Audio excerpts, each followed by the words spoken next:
Alright, welcome back to game two. Now, that wasn't such a bad start, was it? I mean, two very non-interactive decks up against each other. And we're just waiting for old mate Hellsparks here to decide who's playing first. Alright, so, looking at my opening hand, I wasn't real keen on it, but it's got four lands, but if we were to take away one of the lands, I feel like it'd be a reasonable six. So I figured just keep the hand with the sort of a heavy land count in it, and that way we've got one less land in our deck, and we've got some interaction. We've got things to do. So old mate's just dropped Slippery Bogle on turn one, and we've peeled a land straight off the top. So land number 5. So trying to work out here whether it was better to put a fetch land in or just put the breeding pool in tapped, as I didn't really have anything to do with the mana on turn one, and I've opted just to put the breeding pool in tapped. Now, Hellsparks here has dropped an Ethereal Armor onto his Slippery Bogle, and he's come at me for 2. Not too much I can do about that. He's also hit his second land drop, so I mean things are planning out. Now, we've just peeled land number 6 straight off the top, and things aren't looking real good. So I mean, it happens. We're playing a high variance game, right? We're playing a game based somewhat on chance. We're just not seeing the things we want to see. So I've put Ichorclaw Myr down and passed the turn back. And in my end step, our opponent here has gone and grabbed Dryad Arbor to block me with, no doubt. So Spider Umbra's come down on Slippery Bogle, land number 3 for our opponent. And those guys are turning sideways, coming straight at us.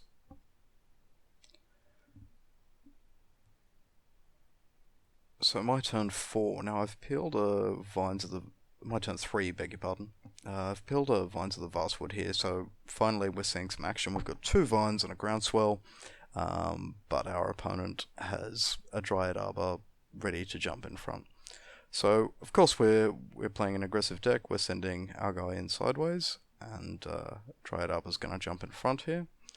Now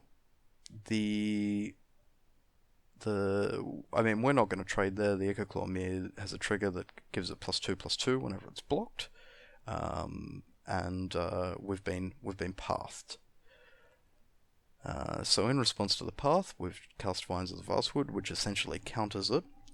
We don't need to kick it here. I figured it was better to just leave the mana open, seeing as the damage isn't going to go through anyway. Now, in response to the Vines of the Vastwood, we've been dismembered.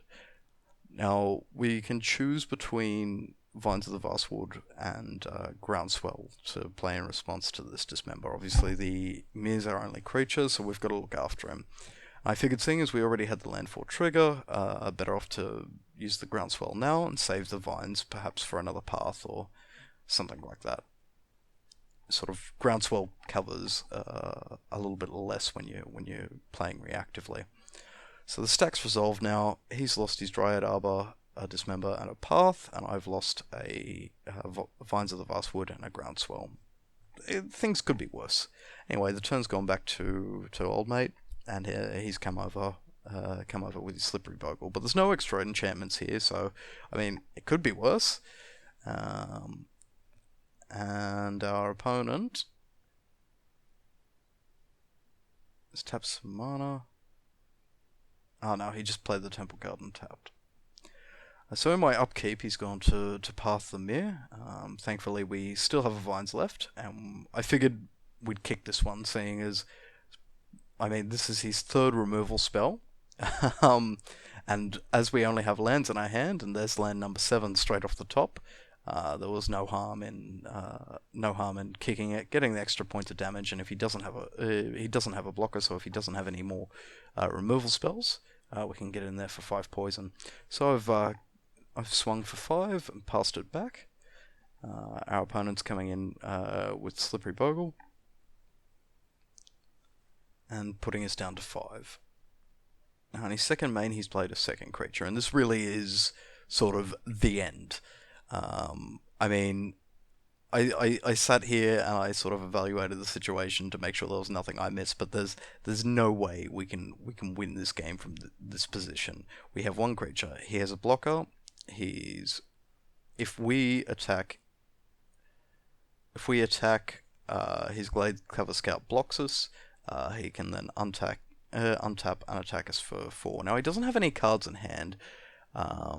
I did have Spell Pierce. Perhaps I was, because I ended up conceding here. Perhaps I was too hasty now that I think about it. But look, that was